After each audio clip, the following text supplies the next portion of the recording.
Good morning student. Last topic हम लोगों ने पढ़ा था हेड एंड गुडविल, जो कि लाइव क्लास थी। पहले उसके थ्योरी पे बात हुई थी, उसके कॉन्सेप्ट को क्लियर किया गया था और फिर सर हमने उसके 2-3 क्वेश्चन किए थे।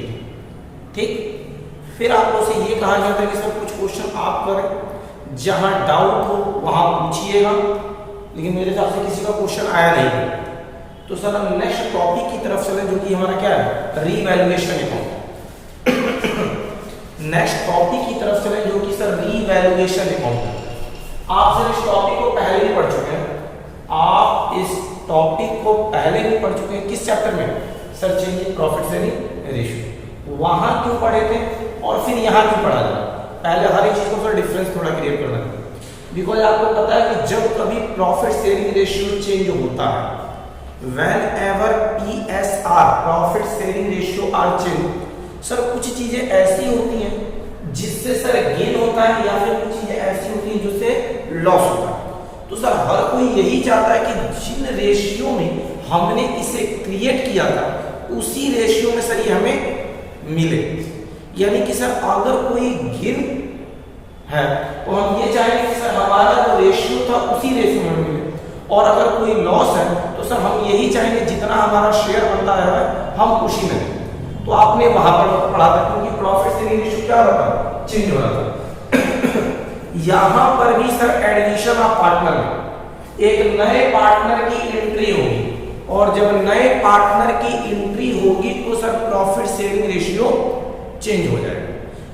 जब सर यहां पर प्रॉफिट शेयरिंग रेशियो चेंज होगा तो सर आपको करना क्या होगा? सर प्रॉफिट शेयरिंग रेशियो जब चेंज होगा तो आपको ये पता है कि सर आपके गिवन क्वेश्चन में जो डाटा होगा, सर एक बुक दे रखी होगी, मतलब बैलेंस शीट होगी। आपके क्वेश्चन में एक बैलेंस शीट गिवन होगी, उस बैलेंस शीट में सर डिटेल होगी एसेट्स और लायबिलिटी। फॉर एग्जांपल मैं यहां पे देखता हूं, सर यहां एक बैलेंस शीट होगी जिसमें सर लायबिलिटी और एसेट्स की डिटेल होगी। लायबिलिटी इधर एंड एसेट्स इधर, ध्यान से देखेंगे, जिसमें सर लायबिलिटी और एसेट्स की डिटेल होगी। ठीक, आपको ये पता है कि सर जितने भी एसेट्स होंगे वो सबके सब इधर रिकॉर्ड की होंगी, और सर जितनी लायबिलिटी होगी, internal liability plus external liability, sir उसकी रिकॉर्डिंग इधर भी होगी। यही हुआ। ठीक, सर अगर रेशियो चेंज हो रहा है तो एक बार हम ये चेक करके देखते हैं कि सर जो बैलेंस, या फिर इसको सर बुक्स कहा जाता है, इसे या तो सर हम बैलेंस शीट बोलते हैं या फिर क्या बोलते हैं, बुक्स बोलते हैं। बुक्स के अंदर जो एग्जिस्टिंग एसेट्स एंड लायबिलिटी है, एग्जिस्टिंग एसेट्स एंड लायबिलिटी, और लायबिलिटी में कौन सी लायबिलिटी लेके चलेंगे सर? केवल और केवल एक्सटर्नल लायबिलिटी। केवल और केवल एक्सटर्नल लायबिलिटी सर किसी भी इंटरनल लायबिलिटी को नहीं लेके चलेंगे। केवल और केवल एक्सटर्नल लायबिलिटी लेके चलेंगे सर, किसी भी इंटरनल लायबिलिटी को लेकर चलने की जरूरत नहीं। मेरी बात आपको क्लियर हो रही है?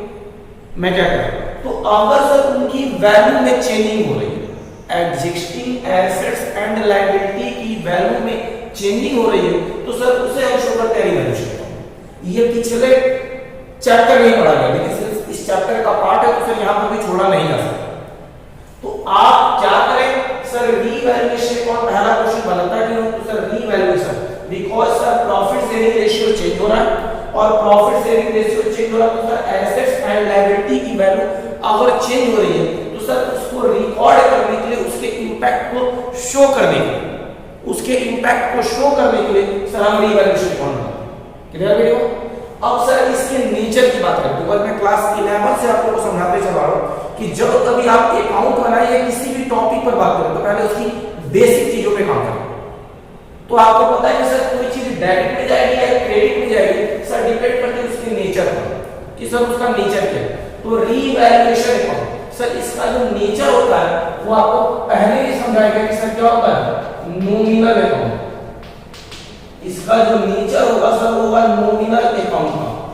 ठीक, अब क्वेश्चन ये होता है सर कैसे आप कह रहे हैं नॉमिनल अकाउंट है, क्या रीजन है नॉमिनल अकाउंट? सर आपको समझाया गया था क्लास 11 में कि sir all account by which we calculate profit and loss, दुनिया के सारे अकाउंट सर जिससे हम प्रॉफिट एंड लॉस की कैलकुलेशन करते हैं, वो सारे के सारे सर किस नेचर के होते हैं, नॉमिनल अकाउंट।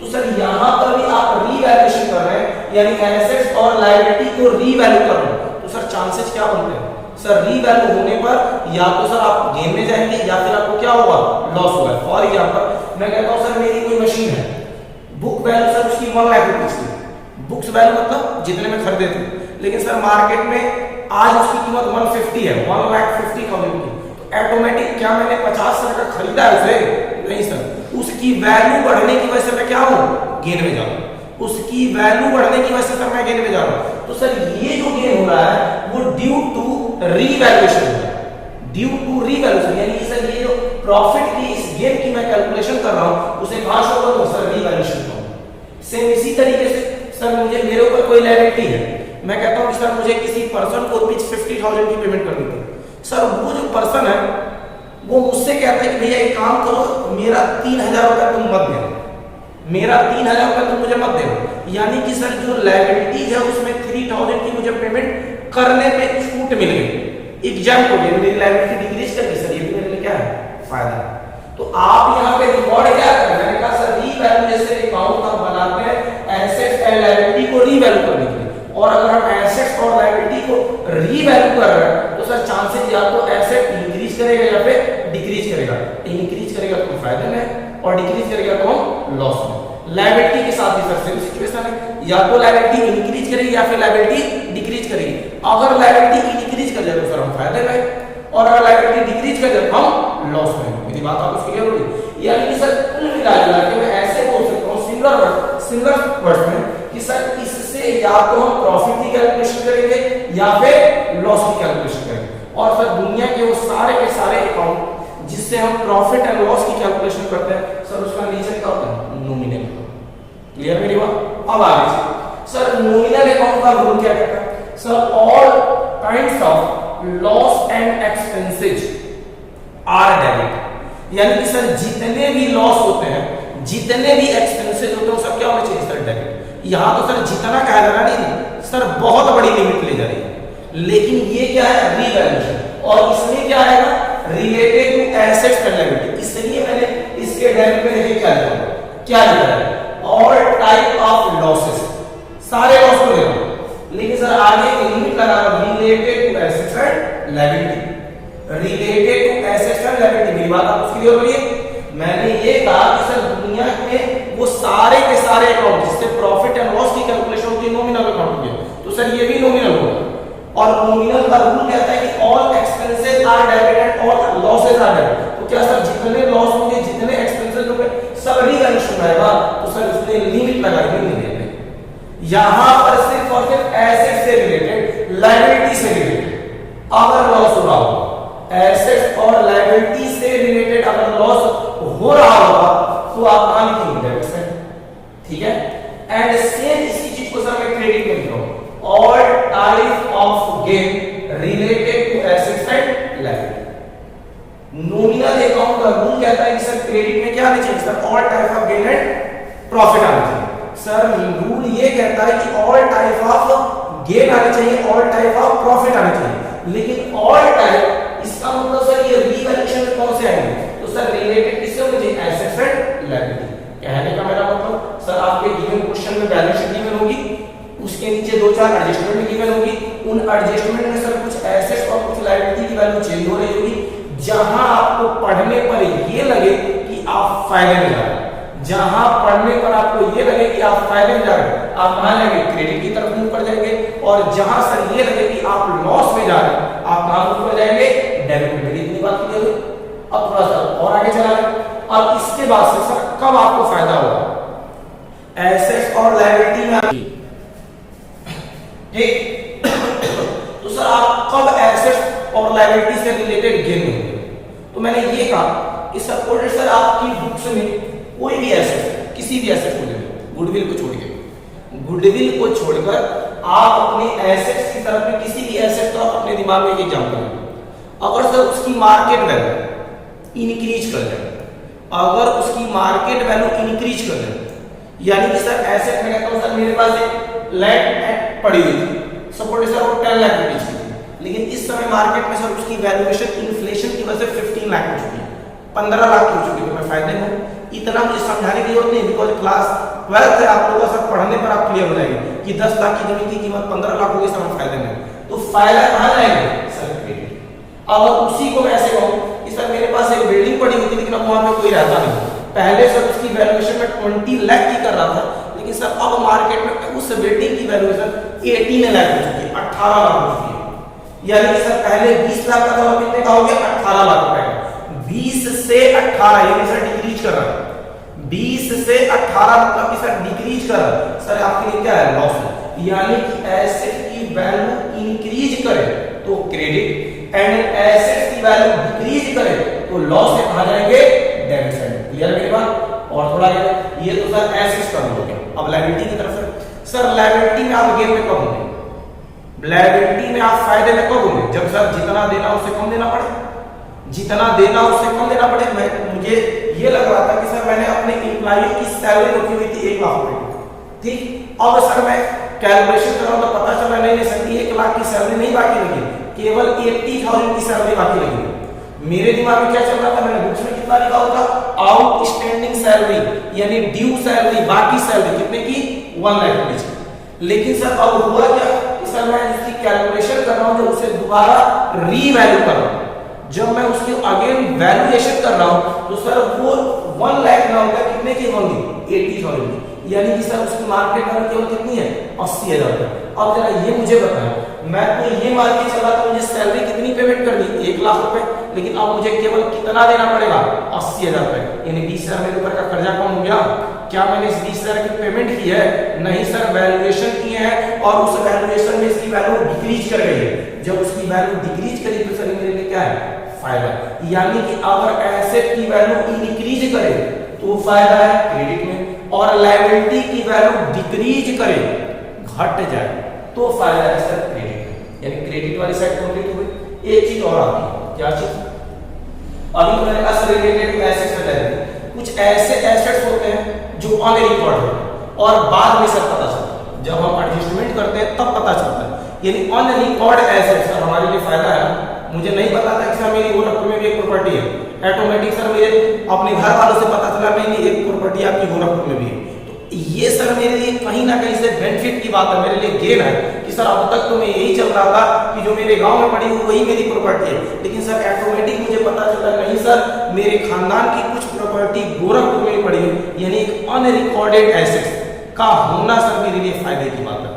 उसे भी हम कहां से करेंगे सर क्रेडिट साइड, बिकॉज हमारे लिए क्या है गेन है, प्रॉफिट है।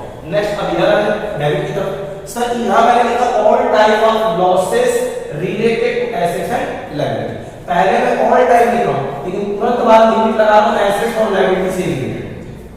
पहले मैंने सबको इसमें समेट दिया लेकिन उसके तुरंत बाद मैं लिमिट लगा रहा हूं sir related to assets and liability. मतलब क्या है इस बात का, सर इस बात का एक सिंपल सा मतलब है कि आप यहां सारे लॉसेस को रिकॉर्ड करें जो कि आपके एसेट्स और लायबिलिटी से रिलेटेड। ठीक है सर, जरा सोचिए कब एसेट्स और कब लायबिलिटी से रिलेटेड लॉस हो।